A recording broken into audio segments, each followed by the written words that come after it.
Қазақстан ТМД елдерінің ішінде алғаш болып 1995 жылы мемлекеттік қызмет туралы заңды күші бар жарлықты қабылдады. Міне, содан бері 20 жыл бойы бұл сала сатылай дамып келеді. Елбасының жуырда жария етілген мақаласында мемлекеттік қызмет үшін жаңа кезең басталғаны айтылды.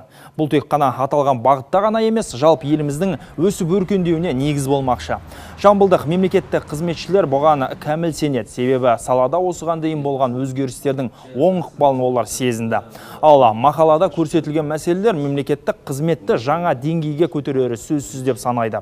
Мемлекеттік қызметкерлердің мансаптық сатының баспалдағымен көтерілуі, жаңа этикалық кодекстің қабылдануы және әлеуметтік қамсыздандыру ел дамуы үшін өз пайдасын тигізбей қоймайды дейді әулиеталық мамандар. Барлық салаларға бағдар беретін, сол салаларды жетекшілік жасайтын мемлекеттік органдар, яғни орталық мемлекеттік органдар, жергілікті мемлекеттік органдар болғандықтан, сол мемлекеттік органдарда жұмыс істейтін азаматтардың біліктілігіне, біліміне, сол басқару жүйесін жаңғыртылып, дұрыс нәтижеге қол жеткізгеніне тікелей байланысты болады.